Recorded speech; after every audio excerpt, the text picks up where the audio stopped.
Hey folks, welcome to Between Awesome and Disaster. This is your host, Will Carey. Thank you for tuning in. And wherever you are today, I hope it's progress, and I hope that you're moving somewhere closer to where you want to be. I've been feeling pretty good lately. I've had a really great string of really exciting interviews that I'm very excited about. So I have been enjoying having these conversations and getting to share them with you on this podcast. So thank you guys for tuning in for these. On the show today is comedian Harrison Greenbaum. Harrison, I have a lot of interesting connections with. Not only was he one of those comics that I would see every single night out doing open mics when I first moved to New York City and started doing stand-up, but a few years later, I came to be engaged to his sister's best friend. So there's interest. Not only do we have this comedy connection, but then we also have this other connection as well. And he's a guy who has always been very nice to me. I've always found him very funny. And every time I've kind of been frustrated with what to do next when it comes to stand up, he's always been very generous and with information and with advice. So it was really great to sit and talk with him. In addition to being a stand-up comedian, Harrison also is a magician, and he's a magician in his own right. When we talk about this in the podcast as well, I wouldn't call him a comedy magician in the traditional sense that you would maybe some performers in the 80s. Like, I think he could very much be a comedian. He can very much be a comedian with no magic, and he can very much be a magician without doing stand-up. So I find him to be a really well-rounded performer, and he tells some incredible stories of performing magic at the Sydney Opera House in Australia, and he's also had some amazing to listen to encounters with legends of stand-up comedy. So I'm really excited to bring this interview to you guys. If you enjoy this and you think you know someone who might enjoy it as well, feel free to send them a link. We are on iTunes and Stitcher. I'm hoping to get on Spotify and Pandora someday. If anyone listening to this works for Spotify, could you please approve my show so I could get it on? Thank you. But we are currently on iTunes and Stitcher. You can add us to your faves playlist on Stitcher, or you can subscribe on iTunes. Ratings and reviews are very appreciated. You can follow me on Twitter at @ComicWillCarey. And if you enjoy the show, message me. I'm pretty easy to get a hold of. At @ComicWillCarey on Twitter. You can follow the podcast at AwesomeDPod. And if you want me to come do stand-up in your city, I want to come do stand-up in your city, so message me. Or even if you just enjoyed the show, if it made your day better in some way, I would love to hear that, because sometimes it is much better than when I first started. But when you're creating stuff that you're releasing out onto the internet, it's hard to not feel like you're just shouting into a void sometimes. So if I'm connecting with you in some way, I want to hear from you as well. And you can message me on Twitter at @ComicWillCarey. And thank you guys very much for being here. And let's go to my chat with comedian Harrison Greenbaum.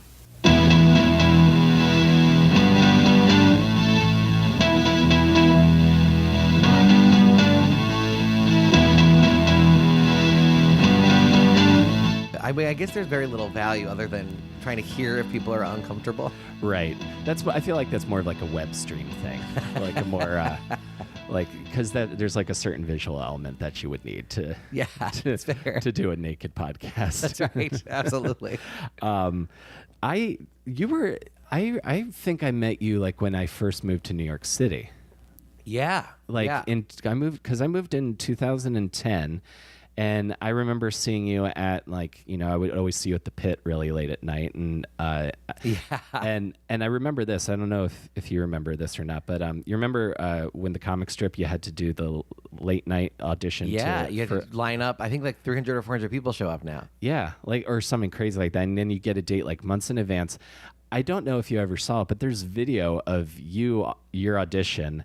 And then I think one of the comics on the panel who judges you is Patrice O'Neal. Yeah. And it's in the same video, a friend of mine who I haven't seen in a long time, Michael Shockey, gets annihilated by Patrice. And then I think he had the stroke like maybe a month later. Well, yeah. So the piece that's missing, I remember that video. So I did the thing, there's a lot of like inside politics with that, because what happened was there was the audition, and then I think it was Jim Mendrinos who had the idea of turning it into like a televised game show, because he was like the EP of the project. Yeah. So all of a sudden the lottery went from this thing that was sort of helpful to comedians to, it was sort of, not that it wasn't helpful, but I think it became a very different animal for like that year, where it was a televised game show, and so there was like these famous comedians on a panel, Right. and then they tried to pass, usually they would pass one per episode, which means out of the 4 people that did it, there'd be like one person would get passed, and sometimes there were ringers on it. So if you had a ringer on your episode, I think you kind of had no chance of getting to late night. And they were passing one per episode, which is once a week, which is too many comics. So there was this like huge bloat on the actual late night list, because there were so many comics who were getting passed, Right, more yeah. than normal. Sometimes they would, you can do weeks without passing anybody from the audition.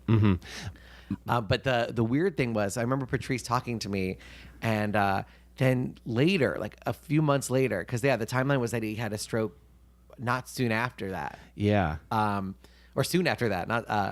But I was opening for Paul Mooney at Caroline's, and I was doing that every other week, because he literally, there was this slot at Caroline's on Fridays and Saturday nights at 12:30. So after the 2 main shows, he could draw. So Caroline's was like, if you want to do this basically twice a month, please come. Like this. Oh, how cool. It's a freebie for us, because you just have everybody stay late. Right. So I ended up becoming his opener, and I found out later that Louis Ferrand, the booker, had presented me to Paul, and Paul was like, no. And Louis was like, you haven't even seen him. And he's like, I don't need this white boy. And he was like, just give him one shot, and if you don't like him, you'll never have to see him again. So I went up, and then he went to Louis and said, anytime he wants to open, which is amazing. I didn't find that out till way later. Thank God. Otherwise, I think that would have been a little bit jarring. So I ended up opening for this guy for 2.5 years, 2 years. Wow. It was a lot of hanging out in Caroline's till 5 o'clock in the morning, because I think Caroline's would have been okay if I left without saying like thank you, good night. But I would do a set, which by the way ranged from 15 minutes to 70, because it depended on whenever Paul got there, they would give me the light, and then I'd wrap it up. But we didn't know when Paul would get there, so the show would start. If the show was a 12:30 show, it would start at 12:45. You give him 15 minutes just to start this. You can start the show a little bit late, and then you keep going till it gets there. And there was a couple times where he didn't show up. There's one time where he just didn't show up. Oh my God. So I did 70 minutes, and then I got a note saying like, you're gonna have to tell these people that we can refund their tickets, but we can't refund their food or drink. I was like, oh my God, they just paid to see me headline, which is not at all what they were looking to do. They were coming to see Paul Mooney. Yeah, and I'm the literal opposite of that in every way. But that's why I think it would make sense for you to open up for him, because I mean, he's an older black man doing socially astute racial comedy, and you are a kind of silly white guy. Yeah. And I could tell how he thought I did, because he's sort of, I would say, aggressive anti-white in a way, like in a very funny way, but the idea is definitely like, white people suck, huh? And that's totally a valid viewpoint. And now, oh my God, I think now he could do even more. Like, I think I'm sad that he's kind of sick and not doing it as much, but this is his moment. Like, oh my God. I know. As of anybody who's been talking about white privilege for 50 years, it's been Paul. But Paul would either, if I had a good set, he would say, give it up for the Jew. And then he would do his first bit about how Jews aren't white. He's like, if you think Jews are white, like tell them at the Klans meeting to tell you how white you are. And that was his way of saying like, oh no, he's not white. That's why he did well with us. Sure. And then if I was having a harder time, he'd go, give it up for the brave little white boy. So either way, he kind of won. So which he was had great. The good killer line, regardless of Either way. Wow. But the reason I bring him up is Patrice was opening before Paul. So it was Patrice for the 8:30 and the 10:30, and then Paul would be the 12:30. And I was like, I'm coming early because I need to see Patrice live do his headlining set at Caroline's. Who knew that would be the last, like basically the last performance he ever did. Yeah. So we're and I remember in the dressing room, one of the waiters like, he just ordered like 2 pizzas and like all these fruity like alcoholic beverages. This guy has diabetes. Like I don't feel good giving it to him. And we were all like, yeah, I mean, I think you kind of have to, but like, ugh, yeah, that's not a good sign. Yeah, and Patrice O'Neal is not the guy you want to say, hey, I don't think it's healthy for you to eat this. Yeah, but then he had a stroke like 3 days later, so the waitress was 100% correct. Right. But every time I would go on at Paul, so if you headline 2 shows at Caroline's, you have all these people, all these fans, and Patrice would sit there in the back of the room because Paul's show were usually like more half full, so they can close the curtain. Right. So he'd sit like against the curtain, and he would watch me do 45 minutes. And I was like, why is he watching me do 45 minutes? And then Paul would go up, and then he'd watch Paul for like 10 minutes, and then Patrice would leave. And I was like, that was weird. And then he did it again. And instead of leaving, he comes backstage and he goes, "Hey, you the kid that opened?" And I go, "Yeah." And he goes, "Did you audition for the comic strip?" And I go, "Yeah." And he goes, "Dude, you don't need that shit. You're funny. Funny is funny. And you're professional, and just like keep doing what you're doing." It was like so effusively nice. And so the joke was that was the day that his heart grew, and that's why it seized. But I think I'm the cause. But it was this like unbelievable moment where I was like, holy crap. Like, because he was so notoriously mean. Like he would go up to new comics and like rip their headshots up and like throw them. Or he'd like buy your album just to break it in front of you. Like he would do that at like Montreal. Like he was notorious for that stuff. Oh, wow. And he was so nice. He watched me do 2 45-minute sets just so he could be like, "I know you did that weird game show thing, but like, don't worry about that game show thing. Yeah. Like you're doing the real work." And it was incredible. It was incredible. And then for him to like pass away 3 or 4 days later was insane. Cause I was like, I had this crazy connection. I was so excited about it. Right. And it was just I saw a side of him that rarely, I think few people rarely did. Yeah, that's incredible. And that's a moment. That's like a story that I love to hear, because I feel like sometimes the animal of stand-up comedy in New York City is such like, it's like trying to figure out like a really complex math equation. Like, oh, how do you get this booker's attention? How do you get this club's attention? And I feel like so many of my friends for the longest time and me were just like ripping our hair out trying to figure it out. But as frustrating as the answer is, again, funny is funny doing the real work. And like, that's great that he was recognizing that. My experience of the comic strip live auditions was not that. Was it the game show still, or this was post? I did three, and I haven't been there recently, but I did 2 with just the old manager JR. Yes. But my experience with the game show version with like Sherrod Smalls and everybody, Modi said something incredibly hurtful to me, and Modi, and something about, and then he went on some rant about alt comedy, because I wasn't very lively on stage at the time. I think I've gotten better at kind of moving around and being more how I am in real life on stage. And then Dante Nero, I can't remember the third guy, but Dante Nero, I think all he said was that I had childbearing hips. And that's the only time I've left a show and called a friend. I called my friend Leo and was like, "Why am I doing this to myself, man? They're so mean here." Yeah. And then I saw Dante like... I was frustrated with the later. game show part of it, because Yeah. the strip, it felt like this pure thing that was... It was such a wonderful thing when you hear about it, where you go like, wow, there's at least one club in the city where if you just line up, they will give you that audition. Whether you get it or not, Yeah. but you'll at least get an audition. Some clubs, you can't even, how do you even audition for it? Yeah, exactly. So I was like, this is such a pure thing. And then the game show thing, I think I knew what they were trying to do. But unfortunately, it basically took all these comics who were going to do it no matter what, and just ripped apart people at the hardest part of their career. We're like, these are new comics. Like, of course they suck. Yeah. So that always feels rough. Like that's the time where you got to be like, all right, like you do suck, but I'm not saying you, but I'm saying, Oh yeah, no, of course. like in general, like most of the people on that line probably are not ready, but keep working at it. Yeah. Yeah, keep working at it, because they don't. I guess maybe there are people on that line. Have you ever talked to people on the line? I remember talking to them and being like, some guy's like, "I've never done stand-up comedy. I can't wait." And you're like, "Get off the line." Right. This isn't for you. This is not for you. This is for people who have been doing this for years, and this is like a semblance of an opportunity. Yeah.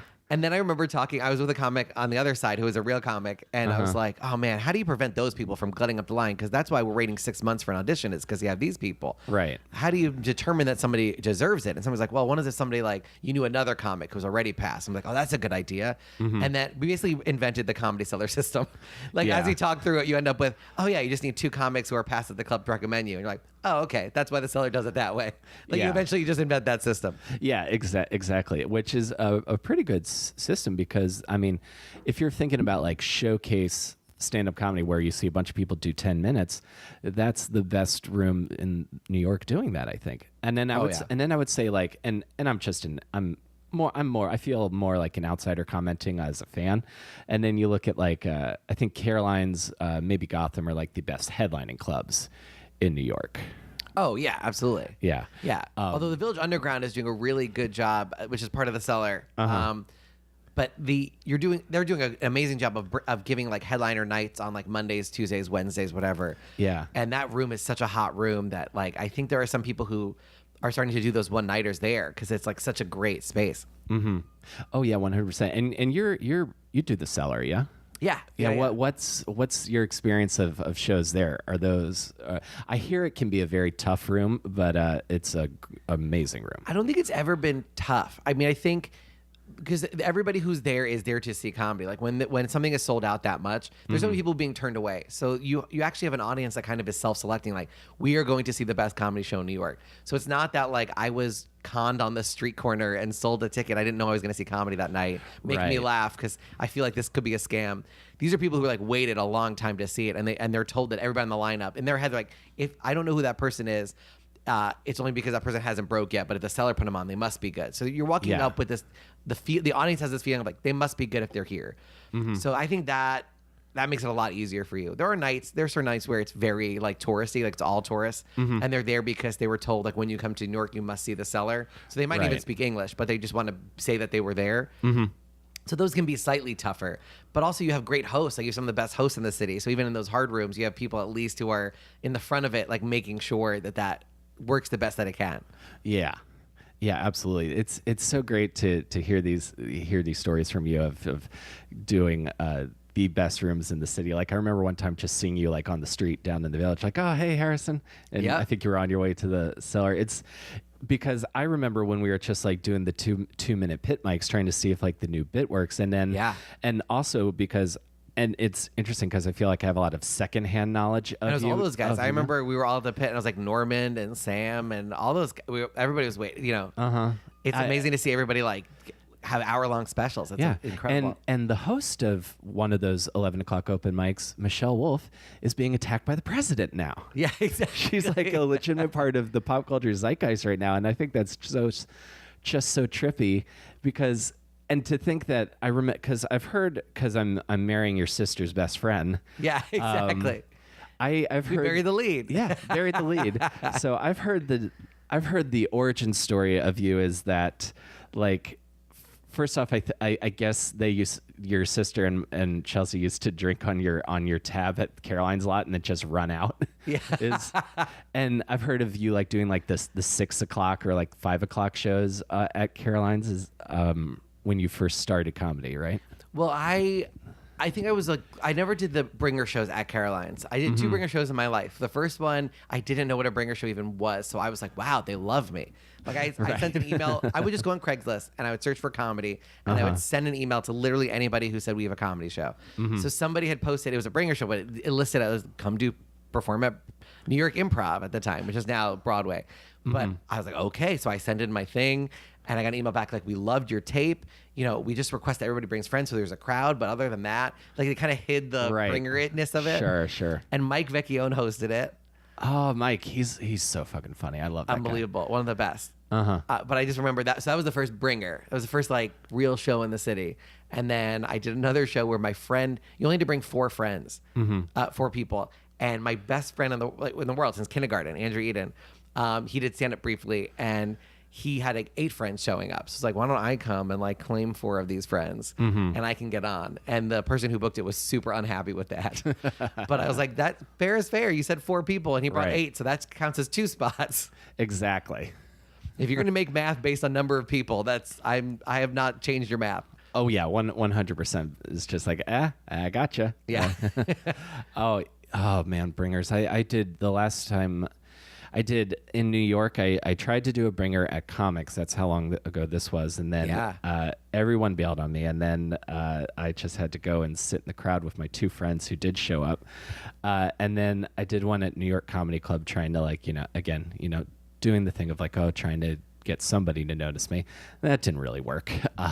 It's hard. But it's hard. And it's not the path in. Like a lot, it's presented as such of like, because I see like so many posts of like, oh, Gaffigan did our shows, or like when he was starting. I'm like, that's probably not what made him Jim Gaffigan. Yeah. Well, no, Gaffigan does like, I was at Gotham the last 2 nights, or no, it was Tuesday and Wednesday. Yeah. I was in New Jersey last night. Oh, cool. But I was closing out the new talent nights. And Gaffigan dropped by on Tuesday and Seinfeld dropped by on Wednesday, and it was like nuts. And it's like I can only imagine if my first Springer show, where I'm bringing my family and friends, and like I'm going up after or before Seinfeld, like that's insane. Yeah, that's absolutely crazy. And if it's probably maybe your like your sixth or fifth or maybe probably first or second set. Yeah. That's got to be like, it's like that's not what this is going to be, kid. But I'm glad you had this. Yeah, and then the bringer that had to follow Seinfeld, it's like, oh my god.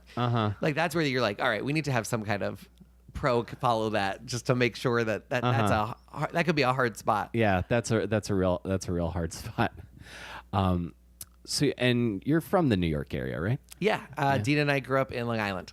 What town in Long Island? We were in the 5 towns in Woodmere. Okay. So right near JFK Airport. Oh, okay. So if Jamaica's like right here, so that's like the other side. Like if it's like Long Island is a fish with like the tails are like Montauk. So we're right in like the mouth, like the jaw, the bottom jaw of the mouth. Gotcha. Okay. So were you on the water? There was like a little lake behind our house. We're not on the ocean though. We're like 15 minutes from the ocean. Oh, okay. So what is Woodmere like? Because my understanding of Long Island is it's either super like bros who are looking to move to New Jersey eventually, or I've also heard some parts of Long Island can be kind of dicey. So what is Woodmere? It's not dicey at all. I mean, it's very suburban. It's the rich area is Hewlett. So you're like, whoa, the people in Hewlett, oh boy, with their mansions. But we were like Hewlett School District was like the one with all the money, and Lawrence was the school district with all the problems. Oh, okay. So we did have neighborhoods that were slightly dicier. Like there was like gang fights once in a while in our high school. But it was a really nice place to grow up. Oh, cool. And it was just you and your sister? Yeah. And what did your parents do? My dad's in real estate. My mom does some real estate stuff as well. My mom also ran for school board and won. And so she was very involved in like school politics and stuff. And that was very crazy at the time because the Orthodox Jewish population all goes to yeshiva. And 50% of the population of the 5 towns was going to yeshiva. And they realized they can all vote as one block. Right. So they started voting in private school parents. And they were like, well, our school, we pay tuition for our schools. And it's very high. So we'd really appreciate not having to pay taxes for your school, which is like the exact opposite. Like the agreement is you're going to pay your taxes for public school, but if you want to opt out, that's going to cost you. So they kind of flipped it. This is happening in a couple of other school districts as well, but they just kept gutting the budgets for the public school so that their taxes would go down, essentially. Oh, wow. And it was, the budgets for Lawrence ended up in austerity. And I think the Lawrence school teachers for the last like 5 years, some have been operating without a full contract because they won't even sit down with them. Oh my gosh. Because every contract for a union usually is like, we want to get up this much and we want to, up the benefits this much. Yeah. And I think they came to the table like, we're not upping anything. And they were like, then we're not going to sign off on anything. So it was really crazy. It was really, really crazy to have a school board that slowly but surely became dominated by parents who had no interest in the public schools. And it's a public school board. Yeah, that's insane. And so in a situation like that, would that lead to the teachers going on strike? Because my mom was an elementary school teacher for a number of years. And in Maryland, you could do work to rule, but you weren't allowed to strike. Yeah, I think in New York you can. I think there was some picketing that they did back in the day. And then I don't know what the situation is now. Unfortunately, I'm not following it as closely as I did when I was like in the middle of it. Right, my mom was like one of 2 public school parents left at a certain point. Jesus. And the elections were vicious. I can imagine. It was crazy. So. I remember they called my mom anti-Semitic, and she was like, "We're Jewish. Like, what are you talking about?" Yeah, I'm not anti-Semitic. My husband, my dad, her husband, my dad went to yeshiva. So like. It's not like he's anti-yeshiva. He went to yeshiva. Right. My cousins all still go to yeshiva. It was just about making sure the public schools had the budget, like not slicing away their budget to nothing. Yeah. To literally austerity, which is a term I had to learn. We were all learning that term. Like, what is austerity? Austerity is when you literally, because most people pay more than the legal minimum of what you're supposed to pay to the schools. Right. The schools have a legal minimum money they need for their budget. And I would argue most school districts are operating above austerity. Right. But they literally cut it down to austerity. They're like, we're giving you no additional money. which is crazy. insane. I could just imagine the signs of like, if we had better funding, I would know what this word means. Yeah, exactly. You start to go, what programs are you going to have to cut in order to make this thing work? Right, and that's so insane. And it's just because these people wanted we just want to take care of ourselves, and we don't really care about 100%, which is the opposite of Judaism. That was the whole thing. That was, if you're supposed to be these super religious people, like I'm pretty sure like there's a lot of rules in the Old Testament that prevent you from doing that. Yeah, there's always been some like really the ass backwards things that I hear about when I hear about stuff from the ultra Orthodox community, like the idea of like someone marrying a non-Jewish person and them not liking that. It just sounds so backwards to me. Or did you ever see the documentary 3 Identical Strangers? Yes. Oh my God. Oh yeah. I watched the documentary going into it. Spoiler alert if you want to watch it. It's so good. Skip forward for a second, but. Yeah, the Jewish adoption agency villain I did not see coming. I know. Holy shit, oh my right? God. Holy crap. And I'm just thinking of anybody who would maybe know better at a time in history. Why would you do that? Yeah, all the Germans are experimenting on Jews, and you're like, that is awful. We're going to experiment on these babies. Right. That doesn't make it better at all. What the hell are you doing?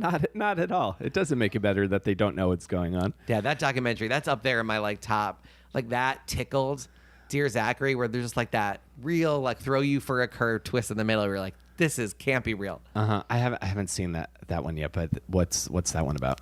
Tickled is great because it starts off as like, I'm gonna make a fun documentary about people who make tickling videos, but they're sinister. And the impresario of all the tickling videos is like this villain. And then Dear Zachary, the less you know about it, the better. Okay, and I'll just watch that. I watched it recently with somebody, and she was crying, like just bawling. I was like, "This was the dumbest idea. Why are we watching this movie?" Like it was like, "Let's just go to bed. Let's watch it. Let's put a little documentary on it." Just bawling. Oh yeah, well that was my recent reaction. Chelsea and I just saw the movie Hotel Mumbai, which is about the Mumbai terrorist attacks in 2009. It is. I think any movie with hotel brutal. And then the name of a third world city is probably a sad movie. Hotel Rwanda, good. Bad. Hotel Mumbai, sad. Hotel Syria, I'm not gonna watch it. It's not gonna be good. Even like Hotel Baltimore, if they made that movie, that wouldn't be good. Yeah, Hotel Detroit, what a nightmare. Basically, any movie where a hotel is happening is the center of the story. Tragedy is occurring. Yeah, if you hear the title and you go, a hotel should not be there, that's the tip off. Exactly. Do not put a hotel there. So you're having this kind of like classic suburban youth in Long Island next to New York City. Did you go into the city often? I always feel like I've heard like comedians talk about like, you know, crowds on Long Island. It's like, oh, well, why do I have to play New York City and then also play Long Island? Won't Long Island just come to New York City? No, they won't. No, they won't. Especially the suburban, like if you're parents and you have kids, you're like, I want to be able to drive 15 minutes. A lot of them also work in the city. So they're like, the last thing I want to do on the weekend is drive back to my place of work. Right. I want to stay where I paid for my house. And they're a very different audience, even the ones that are closer to the city. But my grandmother, every year for our birthday, Dina and I, and all my cousins, she would take us to a Broadway show. Oh, nice. Which is like the greatest gift I've ever gotten. And so every year I would pick a show and we'd go in and we'd have lunch or dinner. Once, I think I skipped school once. Like she took me out of school to see Phantom of the Opera. And I was a good teacher, so I was horrified. And like my parents were like, just go with this is fine. You'll survive. This is more worthwhile to you. So I remember going to see Phantom and then having the shit scared out of me. I was so scared of that show. Oh, really? Yeah. It gave me nightmares. I was like the guy with the mask and the murder. It's a scary show for a child. And the big scary piano chords and organ. And the chandelier falling on your head. And like, it's scary. There's a guy swinging from the rafters. Like you see a guy being hung. You're like, oh, this is not appropriate for I was like 7 or something. What were some of the other shows you saw? What year is this? Is this like mid-90s? Yeah. I was born in 86, so... Oh, yeah, that's right. I looked up your Wikipedia page. I'm only a couple months older than you, so we're around the same age. There you go, yeah. So, yeah, it's got to be the 90s. We saw everything. Every year we saw something different. I was trying to think of what... Rent I saw with my parents and sister. That was a non-grandma show. That I think my grandma liked more of the classics. The two shows you had to see with her... And she took every grandchild. She had 5. So she saw Les Mis 5 times and Phantom 5 times. Plus she saw it on her own. So she saw each one of those shows at least 6 times. Jesus. Yeah. So those were the like bookmark ones. Like you have to see Les Mis with her. You have to see Phantom. And everything else was kind of up for grabs. And then one of the first shows I ever saw with her and my mom actually was Cats.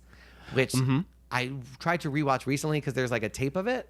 Yeah, I have the tape of Cats. I thought, oh, I don't understand the show because I'm a child. And then I watched it as a grown adult and I was like, oh, no, I didn't understand it because the show doesn't make sense. Yeah, I have tried to watch Cats a couple times, but I don't think there's much of a plot. I think it's more or less the whole arc of Cats, from what I remember, is they introduce all the different names of the cats. Yep. And then there's like an old cat who's like past his prime and he cries and he's old. And then there's the cat who sings Memory, and then she like goes up into and there's a tire that launches into the sky at some point. Yeah. A tire's a big part of the show. I like being in the audience. That was the big thing, was the theater, the Winter Garden was decorated in garbage. So it was the first immersive show. I think for a lot of people, they were like, whoa, they're in the audience and the audience feels like we're part of the garbage pile. Like, I think that probably was exciting when there was nothing else like it on the market. Right. Yeah. That was like a new thing. And now I'm a little bored with like the interactive theater. I'm just like, can you just like have a script and stay on the stage and not include me? Oh, I love it. I'm like addicted to it. All you want to do is go to like weird immersive. Like I love escape rooms. I love immersive theater. I love anything where I'm like involved and I get to like be in the story. Because that was my dream as a kid. Like I love theme parks. I love You play video games. I'm like, but there's got to be a better way than just playing a video game. It's like real life video game. Like, I have money. Let's do this. Here, take my money, please. I could see that because I feel like when I've seen you in clubs, because I used to see you at the Laughing Devil all the time. Yes. When I was the door guy. Yes. And the thing I always the bowling alley of comedy. The bowling alley of comedy. I got threatened with physical violence at that club. I got I got to do a couple spots there eventually. It was a time in my life that I'm glad for. But I used to remember, I think you were performing there like when it first opened. So there was on the nights when there was like maybe when it wasn't sold out, you would like walk amongst all of the chairs. Yes. And then you would always talk to people in the bathroom. Yes. I remember that. That was my real like Andy Kaufman phase. Like I just won the Andy Kaufman Award and I was like, I need to be more Andy. And I need to do that more though. I love doing that. But yeah, the venue had that weird decision of like the stage and then a curtain and then the bathroom. And for some reason, I was like one of the few comics who was like, if somebody goes to pee, you could literally kind of chase them. Like they can close the door, but you can hear them. So you can completely have a conversation with them. Yeah, absolutely. And it was so fun because they thought they were safe because they had a closed door. And then all of a sudden they're like, oh no. It's like, oh, not right now. Anything but right now. Exactly. So when you were growing up in Long Island and going to musical theater, were you going to be a comedian? Did you think you were going to be a comedian when you were I didn't know I was going to be. Age? I was like everybody. I feel sad when everybody has that story of like I was 5 years old. I saw Richard Pryor. I was like, that's what I'm gonna do, and now I do it. If you caught me when I was a child, I'd be like, I'm gonna be a magician. Like I'm gonna be David Copperfield. Oh really? I love magic. I went to magic camp. I've been doing magic since I was 5. So my whole life was magic. Plus musical theater. I love musical theater and seeing the shows. And I remember intermissions. I'd always be like, I could do that. Like which I can't, but like in my head, I had such an intense desire to be on this stage and be part of the production.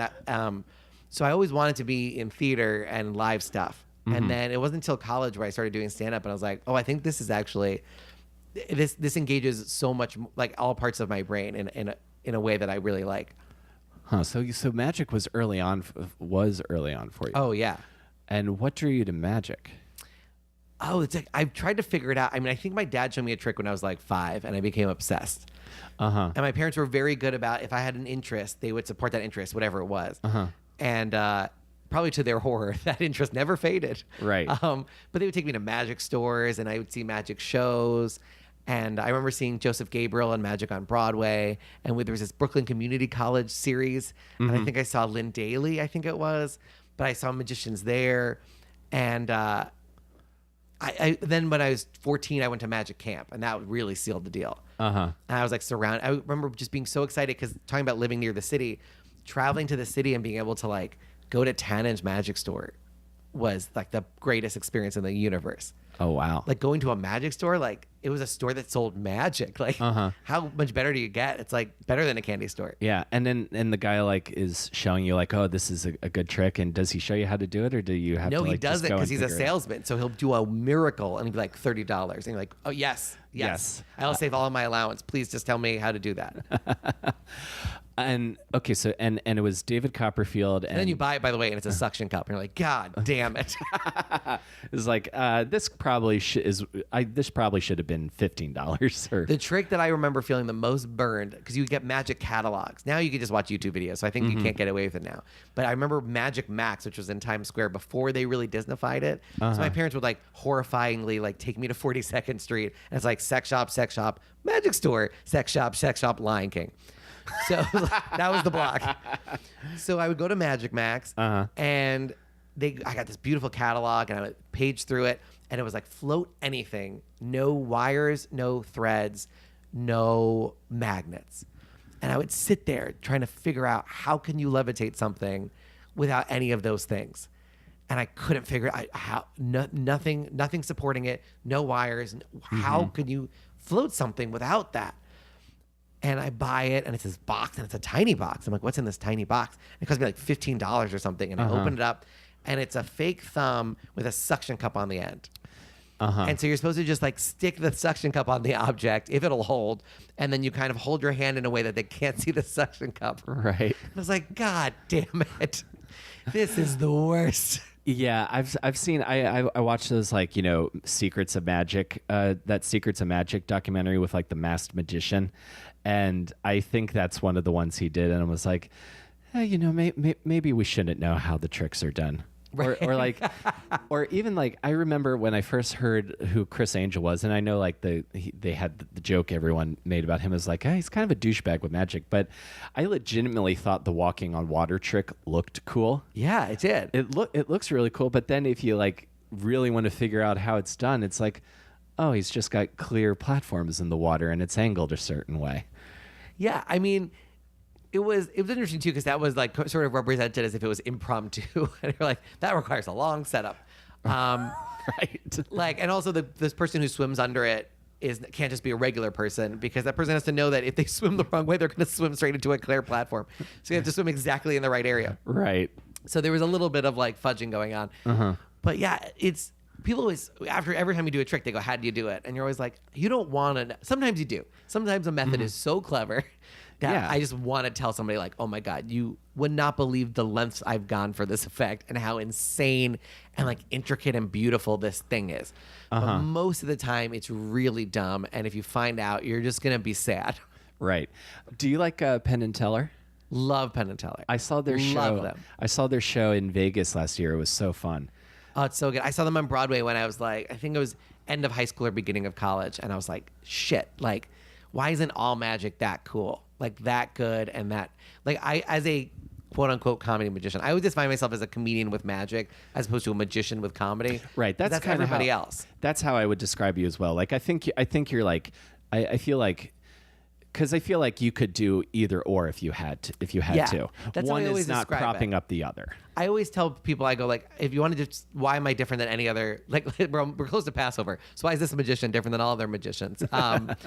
But it's because if you take away all of my props and you said do an hour, I could still do. I just headlined a show yesterday where I did an hour of just stand up. I mean, you headlined opening for Paul Mooney, which I would argue is a hard. For 7 days. For a hard act to... I would close with a trick, though, sometimes. Nice. That was 5 minutes. Good. But yeah, I don't know if there's any other musician currently working that is doing just pure stand-up also. There might be a few, and I'm blanking. But that's what I think keeps it fresh. And like the jokes in my magic act are real stand-up jokes. Right. And the rhythm is a real stand-up rhythm. Totally. And like Penn and Teller are some of those people where I was like, yeah, magic why is it magic? Why don't you know anything about a magician when they're done performing? Like you don't know anything about who they are, other than that they're a magician. Right. And how come you don't like, what about an abortion card trick? Like why can't you talk about a serious issue with magic? And Penn and Teller have been doing that for decades. Oh yeah. But I don't know any other magician that really is. I can't think of any. I don't think there are. Yeah. So there's a market open if you're listening to this. Start No, developing. don't do it. Don't do it. Let me have this market. God damn you. No.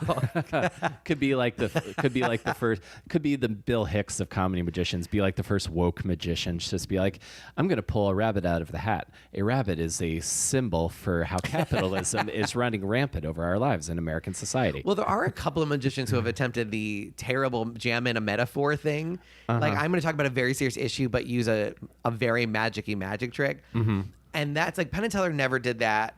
And I've been trying very hard, like, I'm going to do jokes about a topic and I'm going to talk about me. And like, the jokes are all going to be very natural and like make sense. The idea of like the metaphor is always, because we'll have kids do that where they're like, they want to, because I Magic Camp, I judge the competitions. Sure. So you have everything on one end of the screen where you have a kid go, so on my business trip to China, and you're like, you're 7. That is, where did that story come from? Although I guess you have to be 10 to be at the camp. So he's 10. And then you have the other extreme where they're taking a standard trick and they're like, this represents my struggles with dyslexia. And it could be wonderful, but you don't ever want it to feel shoehorned in because then it cheapens what you're saying. Exactly. And so we're trying to teach these kids how to like come from an authentic place. That's great.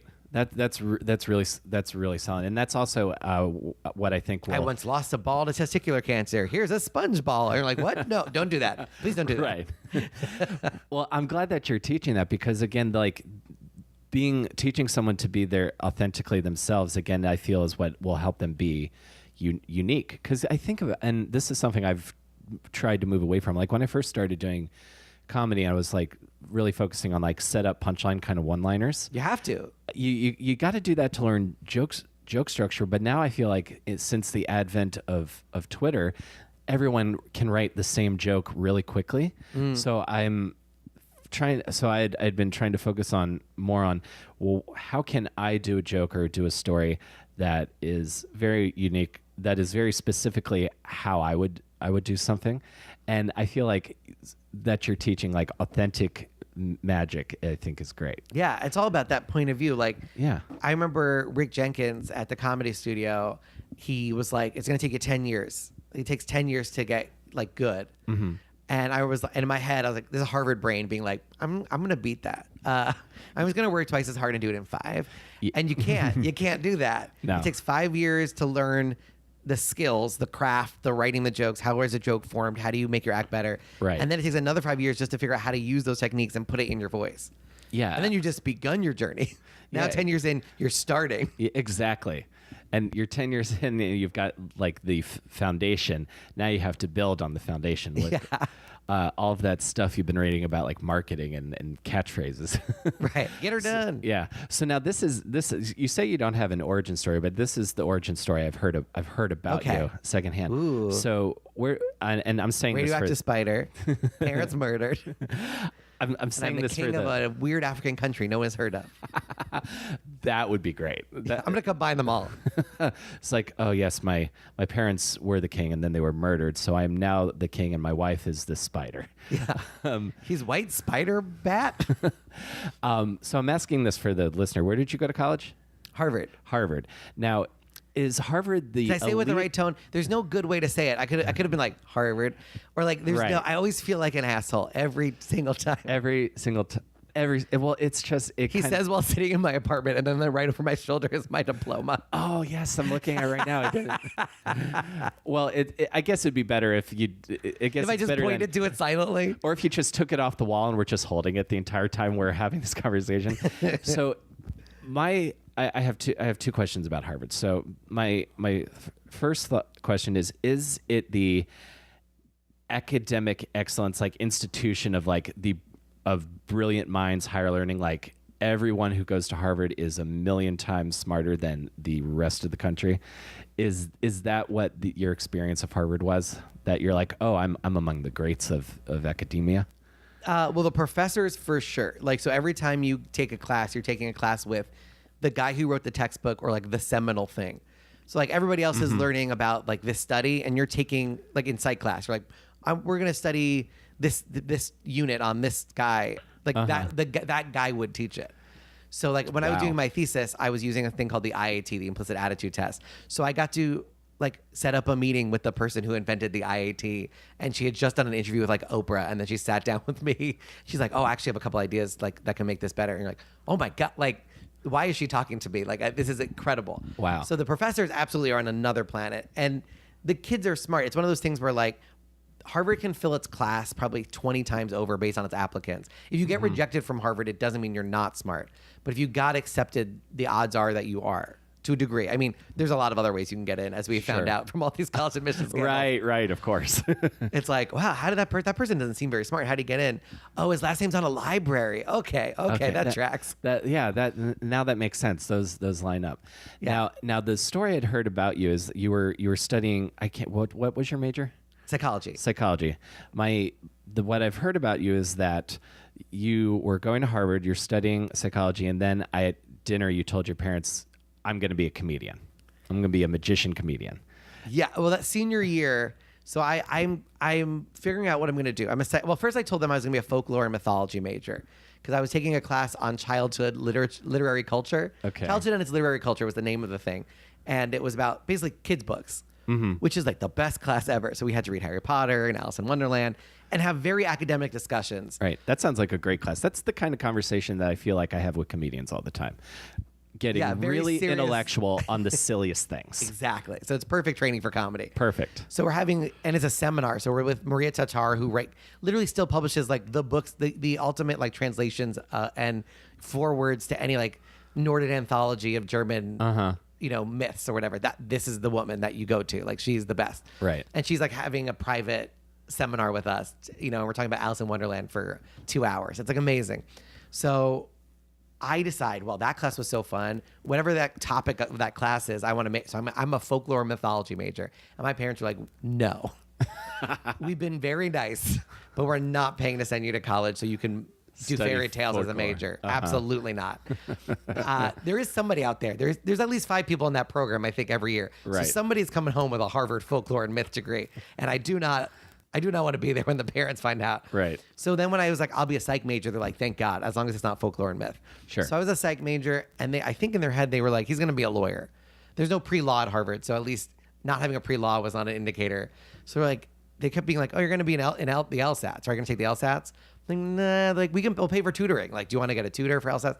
I don't think I'm going to study for it because I don't want to be a lawyer. Like, why? I'm not going to. You should just take it and then apply to law school just in case. But like, I'm going to do stand up. Like I'm going to do comedy. And they were like, I'm sorry, what? And like, as the deadline slipped away and they realized that I was very seriously not going to take the LSATs or apply to law school. Right. And I was going to like move into the city and drain my savings, whatever I had been saving. Cause I've been working since I was like 12 doing bar mitzvahs and magic and stuff. So I had a little bit of savings. I was like, I'm going to use that money up and see where I end up. And so yeah, I didn't find out till later. I had like a really great dinner with my dad, like 2 years into comedy. And he was just like, well, now that you're like in a reasonable place with it, we were scared. Like, right. What do you tell your kid? Like, we want you to not starve to death.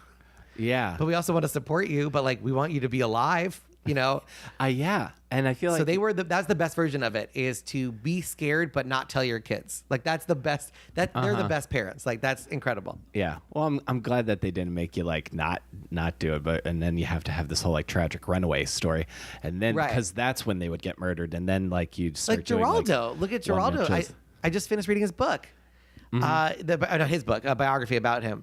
But he went to Harvard Law School. He did Columbia, then Harvard Law School, worked at a firm for a while. And it took him a while before he quit and did stand-up. Wow. So you moved to Manhattan and then you start stand-up. What year was that? I graduated college 2008. 2008. My parents live in Long Island, so I moved home because I didn't have an apartment. I got my apartment. I moved into the apartment that we're in right now, actually, this is sad. But well, December, I think it's a very nice place. Yeah, it's fun. It's cool. I'm finally looking for a new apartment. This like 13 years later, I think. But it's that was December 29th, 2008. And now it's 2019. So it's been 10 years. It'll be 11 years if I stay here till December. But so I've been in this apartment for 10 years. But I moved I remember December 29th, 2008. And it was full-time comedy. And I was doing like I was making a little bit extra money doing like I would edit your essays, your college admission essays through a website thing. So I could do it from home and do it on my own hours so I could still go out at night. Right. Or I could even work at like 3 o'clock in the morning. It didn't matter. Sure. So it didn't affect my spots at all. So I can make extra money like editing people's essays and stuff. Gotcha. And I remember a little bit of this time because I think I called you once and was just sort of like, how do I basically on Chelsea's encouragement, I was like, I got nothing, man. How do I get something? Yeah. I remember the kind of the details of that. Because again, going back to that mystery of like, how do you attract the attention of the people that will let you on stage or what have you. So where were you going when you first started? And also, do you remember a time when you started to feel like you're picking up momentum in comedy in New York? Yeah, I still feel like that. Like you never feel satisfied. But I moved into the city having been passed at the Ha Comedy Club, which no longer exists, thank God. But isn't it called LOL now? They're different organizations run by different people, but there's a lot of overlap of people. Gotcha. Okay. But Ha Comedy Club was, I remember I'd been there in the summers because I had started a show senior year of college in New York because I was living in New York in the summer. So I was already producing a show basically once a week at the Stage Theater with my buddy Dave, who had just graduated. So we were producing a show. So I knew I had that to come into. I had like a weekly show of my own. And so I could practice my shit. Yeah. And then I got passed at Ha, and Ha is like the worst club ever. It was very much like a pioneer that model of like, I'm going to hire a ton of like ex-convicts to stand on the street and sell you tickets. Right. And then people will come in. And but on a Saturday night they could do like 6 shows or something. Somebody has 8 shows, something insane. So you could do like 30 shows a week at that club. Yeah. And they didn't care. Like you could audition. It was very easy to get an audition because you just walked in and they're like, yeah, fuck it, go on stage. Okay, you didn't murder a person literally, so Right. fine, you're good. Okay. Are you willing to work for free and endure horrible conditions? Yes, done. We'll have you here 30 times a week. So you're working a million, like you're doing so many spots. It's knocking all of the Harvard stuff off of me. Right. Because you're going from like these smart crowds where they love a Heisenberg uncertainty principle joke to like tourists. Right. To We're just like, we be don't like, want this. Just like basic human experience, like, drinking kind of jokes. Yeah. So you learn like, okay, I have to adjust my set for the crowd writ large. Right. And so you do Ha, and then Ha, the next club up on the ladder at that point, this is going to be like a museum of clubs that don't exist, was Times Square Arts Center. I remember Times Square Arts Center. I remember doing the mics there when I first moved here. Yeah, and it used to be the Laugh Factory. Used to be the Laugh And then they Factory. lost the license, so they just changed it to Times Square Arts Center. So it's TSAC, which sounds like a really bad disease. But, did you hear about Meredith? She got the TSAC. She got the TSAC. Pass it on to her kid. He got the TSACs. Oh, man. They're going to be a family of TSACs. Oh, just boy. all of them. But I remember hearing from somebody like, oh yeah, the booker, there's a new booker. It's like basically the bartender is now the booker. It's like day 2 of his job there. I walk in with a folder that has a resume and like a headshot and a DVD. And I go, I'm a comedian. I'd like an audition, sir. And he didn't realize, like, I think within 5 days, he probably was so inundated with people asking for auditions that he realized that he can't just give an audition to everybody who asks for one. Right. But I got him before he knew what was going on. Right, So he's right. like, absolutely, this is my job, is to audition people and to see people that request an audition. So I got an audition right away, and he loved me. This guy, Dennis Gotti, who was very nice to me, and he booked me a shit ton. And those were 20-minute spots. Oh, and they nice. were paid. It was Oh, great. $75 on the weekend or something. It was like nuts. Yeah, And like- Greer Barnes was there. Oh, Greer Barnes and getting able to do 20 minutes. That's I didn't good. have 20 minutes. I was like, oh no. He's like, do you have 20 minutes? I was like, absolutely. And in my head, I was like, oh shit. I've never done 20 minutes. This is not good. Right. So eventually I like filled it out. It was like, Sure. you do a little crowd work and you pad it a little bit. Yeah, But you're yeah. like, I'm going to do every joke I've ever written. There's no chance of like, this joke isn't going to work here. I have to do every joke that I have in my quiver. Yeah, we're gonna do the ones even if they're not gonna work. We're just gonna try to We're sell gonna do this with all the personality. jokes. Yeah. Thank God I had a good set. Yeah. And so then I was in TSAC and I was like, whoa. Right. And then from there I went to Caroline's because Caroline's, they have competitions. So anybody can enter those and you can get seen. So like I was at the Andy Kaufman Awards, which happens to be at Caroline's, and Caroline was there. So she's like, I emailed her blindly. I was like, I would love to pick your brain about, I'm a new comedian. She's like, yes, please come in, which is like the nicest thing ever.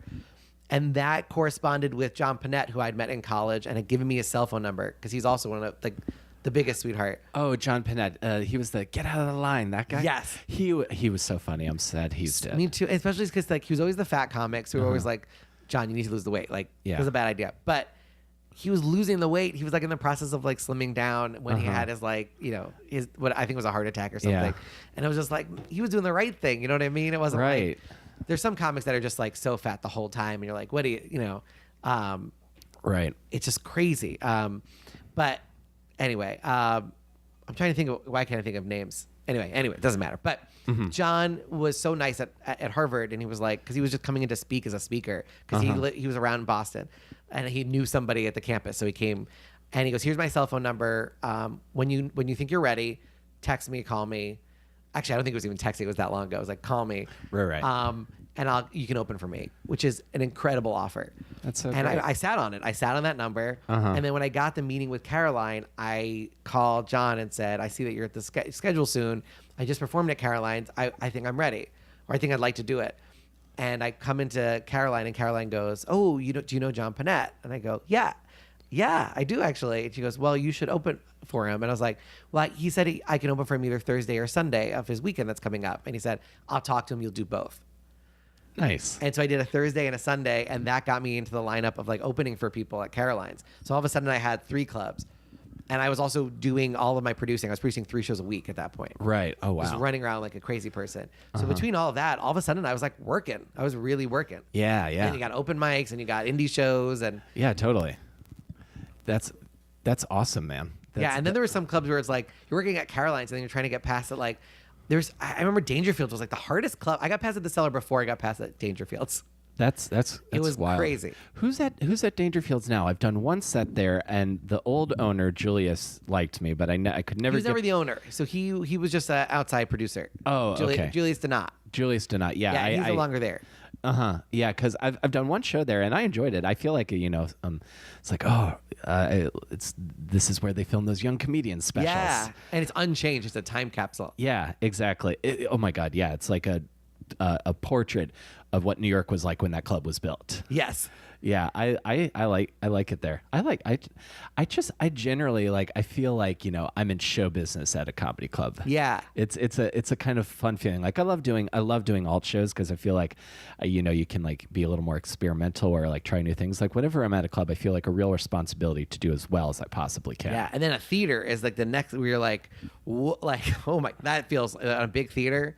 It's like the ultimate show busy, like, whoa, like I got a dressing room, and like it feels like you're on Broadway. Like it's when I did The Illusionist. Yeah, did you perform in Australia? I did for like 3.5 months. We did 22 shows at the Sydney Opera House, though. Tell me about that, because that's when I think of famous theaters, I think the Sydney Opera House. It was nuts. Is like number one. The first day when you walk up to it, because every tourist walks up to it, and I was like, I'm gonna be inside that. Like this is ludicrous. And it's not a great room for comedy. It's not built for comedy. Right. It's very big, and the sound gets sucked up. Like comedy, you want short ceilings, you want things to be echoey, and I always find that rooms built for music, they're trying to minimize echo. Yeah. They want that note to hit once and then get to the back of the room and then stop. Right. But with laughs, you want it to ricochet all around the room. So you want that echo. Yeah. So you want a sloppy building. Yeah, exactly. You don't want a building built for acoustics. So like Sydney Opera House is the best venue. It's so beautiful, but it's tall. It's so fucking tall. So laughter can go up. So it's not, you want it coming at your face. So you have to recalculate a lot. It's still an amazing, but like, yeah, when you get to go into your dressing room with the Sydney Opera House it was like a couple weeks that we did in a row. It was crazy.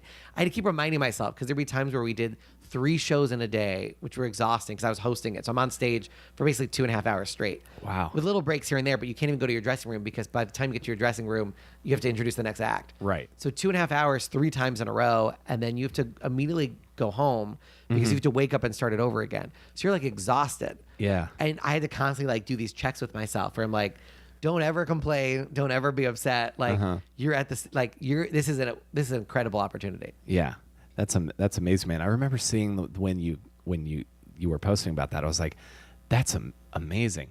Harrison from the Pit mics. Yeah, exactly.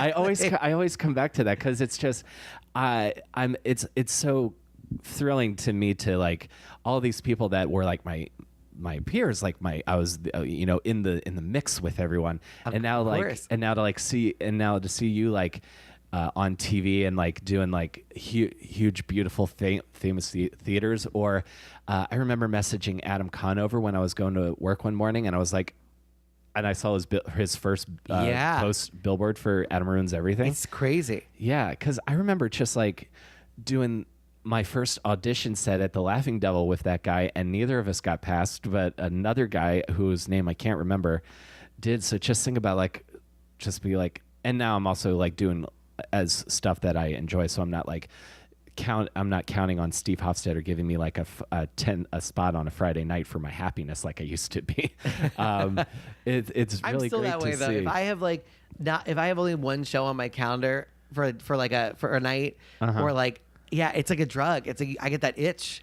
If I don't, especially if I miss a night, God forbid, I'm just like, I need that hit. Yeah. Wherever I can get it. Yeah, I need that rush of just. Yeah, if you're going to be a comedy booker, realize you are a drug dealer and all the inherent problems that come with having an access to a drug that thousands of people are desperate for. Yeah, exactly. Because there's just so few feelings that you can, few things you can do naturally without like having to jump out of a building or like needing like a Schedule I substance. Yeah. Where you can get that kind of feeling, and just talking to people, like giving a really good speech or a TED Talk I don't feel is the exact same thing. No, not at all. But when you're just like I saw Dave Attell at Caroline's on last December. Oh my God. It was so good. Just being in that sold out room and then just hearing like the waves of laughter like start at the front and then hit to the back, and then And with him, it's constant. It's like Yeah. boom, boom, boom, boom, like unbelievable. yeah, just like nonstop, just jokes, just so good. He's amazing. I saw Bill Burr's last show before he was headlining Caroline's, and then he realized he was selling it out so fast that he needs to do theaters. Mm-hmm. It was right on that cusp of That's he's like overselling this club. Like they're having to add shows, and it's like you need to just do the Beacon. Like you have your demand is bigger than this venue can fit, which is a great problem to have as a comic. Oh my God! But yes. seeing his last set of like headlining Caroline's dates, the energy, I was like, oh my God, I thought I was killing. That's killing. That's true. I have a long way to go. Yeah, I love seeing stuff like that. I've seen him live once. It was in Madison Square Garden, which is fun, different kind of feel. But like, just what was crazy was it was the set he was doing that became his, I think, most recent Netflix special. I think he shot in Nashville, and he crushed for like an hour and 40 minutes. But what I liked about his special is he was doing like the same material, but you can kind of feel him challenging the audience a little bit. Like they don't get on board right away with the big, scary, angry redheaded guy. Yeah. So it was kind of cool to watch that pull and then watch him still like win over the crowd. Like I always compare like, I don't know if you saw Infinity War, the Avengers movie. Oh, absolutely. Okay. I feel like Bill Burr would be Thanos' favorite comedian. Because Bill Burr has that great bit about sinking cruise ships. Yeah, Bill Burr would be happy to eliminate. Well, George Carlin, I think, actually would. Thanos and George Carlin have the same idea of like, George Carlin would happily eliminate half the population. If he could choose who gets eliminated, George Carlin would have happily gone along with that plan. Yeah, 100%. Because the whole people who should be killed joke. That was so good. So I got a couple other things I'm a little curious about. I know you've been on TV several times. What was I've been eliminated from many reality shows. Many reality shows. I'm very good at it. I'm very good at getting eliminated from reality competition shows. Well, before I came here, I watched your Conan set, which I thought was a great set. I was still Somehow laughing. I got eliminated from that. No, do you imagine? There's like an X, like a Simon Cowell X. You're like, what the fuck? This is the one show where you're not allowed to do that. Right. The producers come in. It's just like, you know what? We've never done this. The format. We've never done this before. But everyone on the couch gets to say what they think about your set. What? God damn it! Why is Andy Richter shitting on me? There is a new format to the Conan show on top of the newer format. Yeah, it's a game show. So I was curious about your experience with getting that spot, preparing that set, and did that dramatically change things in your career after doing Conan? No, there's nothing I've done has ever. I wish every time I do it, I'm like, this is going to be the one that dramatically changes my career, and it never does. The only difference is it's another credit. It's another thing. I really wanted the Conan. I really wanted late night. I felt like that was one of the rings. Like you kind of, there's certain things that you need to do to be like, I'm an accomplished comedian. Right. And one of them was like, do a late night. And I felt like a lot of my peers had done like 7 appearances already. And I was like, shit, I think I have the set. I think I have jokes that would work in this format. And I remember working 2 years to try to get on another late night show. I was close to getting on Letterman. Like the lawyers had approved my language on Letterman. Arsenio Hall had approved me once. Like I was approved. I basically killed a bunch of shows. I think I was supposed to be on like Lopez Tonight and also Arsenio Hall, and they both got canceled right before they happened. Right. If you weren't getting eliminated from the show, you were eliminated. I was eliminating the show. Yeah. Well, it was me or them. It was Were you also booked to do Totally Biased? Yeah, exactly.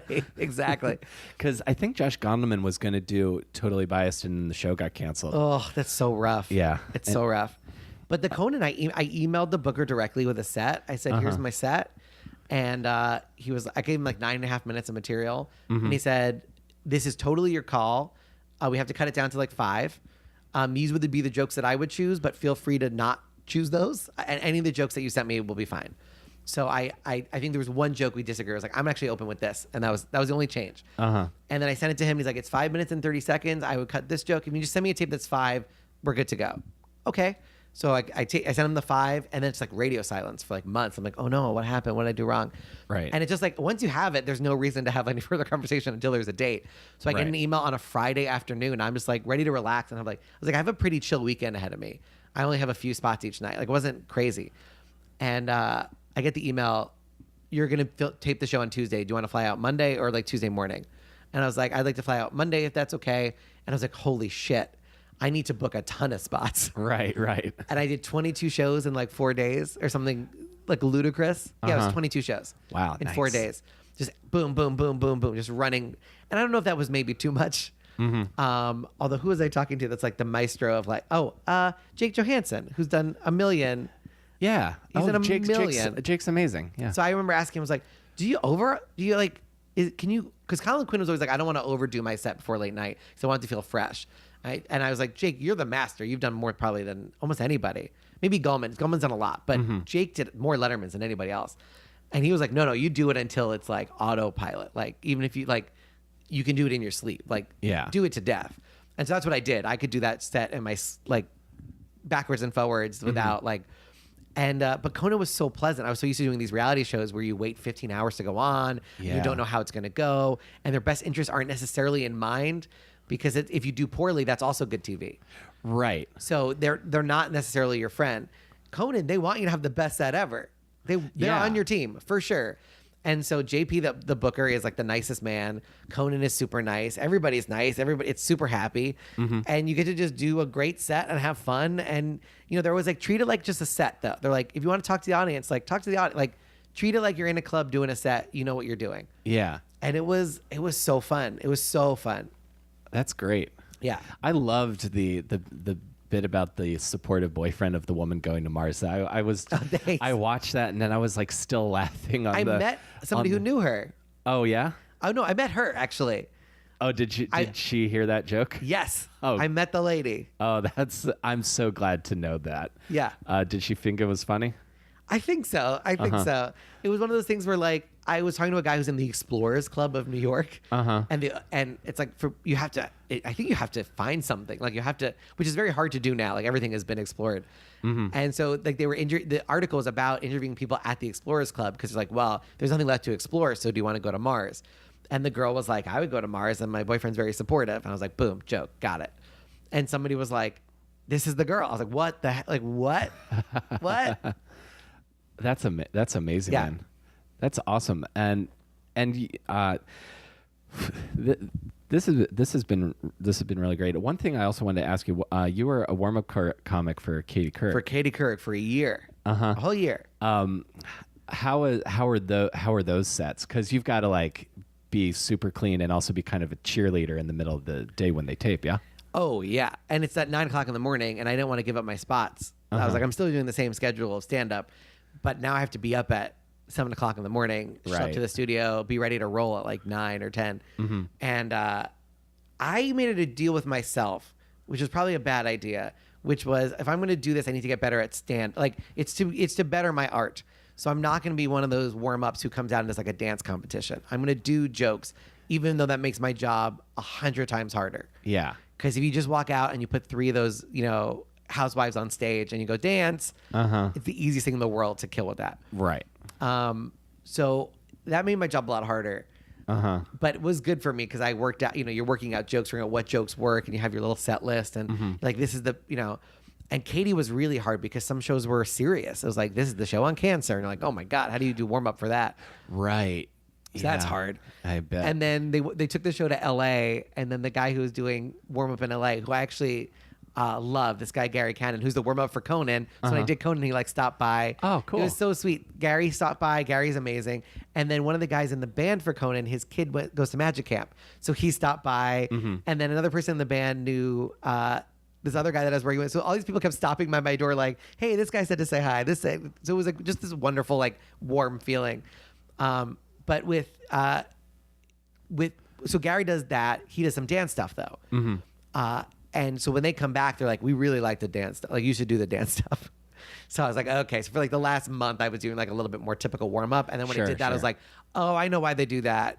This is a lot better. Like, this is a lot easier in terms of energy, and like it never misses. Like, yeah, you have a pretty silly much lady. works 100%. If you pick the right 3 people and you make them dance like an idiot, it's always going to work. And then you give them T-shirts, and everybody is thrilled. And like, and you have a sound and lighting guy. You're in a TV studio, so they're gonna make the lights funny, the music is funny. You just, as long as you're friends with the guy in the back, you're gonna be great.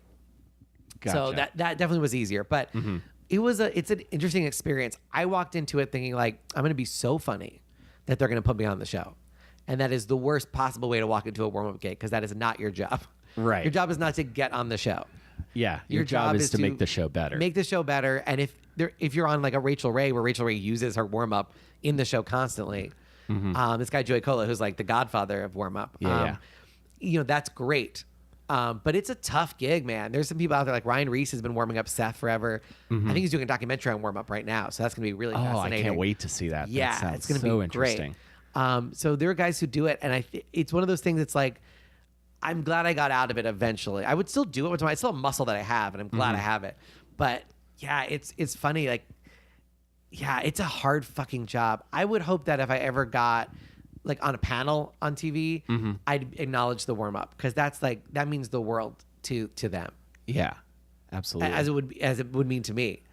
Even if during the commercial break, anytime there would be a comedian on Katie, and if any of them acknowledged me, I was always like, that's one of the good ones, because they get it. They get how crazy hard this is. 100%. I always try to think about that. I have this idea that if I am successful, that I would want to help and acknowledge the other people that are still working and like underappreciated. Like that's important. Well, the blonde girl with a high voice from Big Bang Theory, she like worked at Ha Comedy Club with Thomas Kelly, who's the warm up for The View, and when she was on the show, she threw to Tom. It was like, you started out doing stand up. I did. One of the guys, your warm up is one of the guys I started with. Isn't he amazing? And got them to clap, and everybody on the panel, in The View is like, yeah, Thomas is the best. So now he has this great tape of everybody saying he's great. That's spectacular. And also, why wouldn't you, as a comic, this is the PSA, if you're going to be on TV, even if you don't know the warm-up, acknowledge the warm-up. He's one of your brothers or sisters doing the thing. And like, also, why would it's to your benefit? 100%. I knew that the people, I remember Nikki Glaser was on Katie Couric. She was like on the panel, and I'm friends with Nikki. Yeah. And I was like, you don't think I'm going to go out of my way to ensure that I'm like, this girl, Nikki Glaser, is the funniest person. You guys better laugh, and like really like, make sure she has the best possible set. 100%. Because this is my friend. Yeah. Like I made sure everybody had a good set, but like, why would it be nice to the warm up? They're very important. 100%. Oh, if I ever get to do something with Nikki Glaser, I'll remind her of the time she accidentally double booked spots at the Devil, so I had to call a cab so that she could basically race out and then get to her next spot on time. Oh, that's amazing. So I had this cab waiting. I was like, right here, Nikki. And she's like, oh, thanks. Well, she's super nice. She also liked one of my most successful tweet. She and Gary Goldman did. I had this idea because a friend of mine who I used to work at the Canadian consulate with came to hang out with me at an open mic once, and he was still wearing his suit. So like all the open micers were like, oh, I saw that tweet. Yeah. Every open mic should hire a guy to stand in a suit and take notes in the back. Yeah, just everyone would try harder. Yeah, because you need to. I mean, there's still that 10% that's just going to be crazy no matter what. But like, I always like, and even when I do shows now, I have the couple new things I want to do, but I always am trying to do as well as I can because I'm just so appreciative that someone would ask me to be there. Yeah. What do you want? What's something that you want to accomplish next when it comes to comedy? Do you want to travel more? What's the project that you want to get done? There's two that I'm working on that I'm hoping to accomplish by the end of the year. So this will keep me honest. Let's hope I accomplish at least one of them. But I want to. I don't have an album. No, you don't. I don't have an album, which is crazy. And so I'm recording an album, and I'm very excited about it. It's like it's time to put an hour out somewhere and make it available and put it on radio and sell it and all that good stuff. Mm-hmm. I need that. And then the other thing is take my magic special and film it. Okay. And it's one of those things where like you wait for, like I had a blog, it still exists, but I want a Netflixspecial.com. Mm-hmm. And I think we're in a point now where like you look at the Andrew Schultzes and the Corinne Fishers and all these people who make their own way, like they just create a big audience and they do their thing. Like you're doing this with a podcast. Like, yeah, trying to. You don't need anybody's permission. So I have the ability. I produce television. I know how to do it. So there's no excuse for me not to make my own special and put it out however I put it out. Absolutely. And I think that would be really, again, you could almost be like, you could do like a Carlin AM FM. Like you have the comedy side of you and then the magic side of you. And it's like your whole oeuvre. And then you can just put it out for the world to experience. That's awesome, man. I'll keep you honest. Maybe once it's finished, we'll come back on it. I can come back and we'll promo it. That'd be amazing. Yeah. I really appreciate that you would take time to talk to me and be generous with your knowledge of my pleasure, man. Of New York comedy. I definitely am leaving this conversation knowing what I should be working harder on and what I could be doing to get to closer to the place where you're at now. So I appreciate you always being. I appreciate your candor with that information. Oh, my pleasure. And any help you need, just let me know. As always. Excellent. Thank you so much, Harrison. I really appreciate it.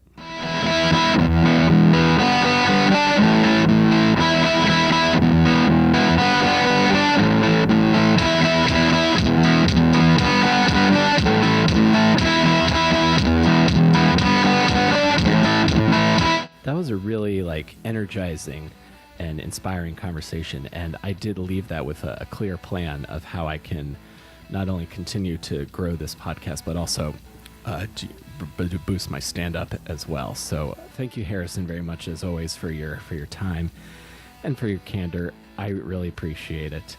And thank you guys again for listening. If you enjoyed the show, we are on iTunes and Stitcher. You can leave a review or share a link with a friend. That's a way to help grow the show. You can like the Facebook group, facebook.com/awesomedisasterpod. And I'm on Twitter @ComicWillCarey. And you can follow the podcast @AwesomeDpod. Let me know where you guys are. I want to come and say hi to you guys and do stand-up in your city or country because I'm global, as you may have heard with my recent episode with Tom Rhodes. I would love to get to Antarctica someday. I still have to perform in Antarctica, Africa, and Australia. And then I'll have performed on every continent. So if I do nothing else in comedy, if I never get on late night, if I never get a half-hour special, I want to say that I can do that. So if you need me to come do stand-up, I'm there. Thank you guys again so much for listening, and I'll see you next week between Awesome and Disaster. Take care, everybody.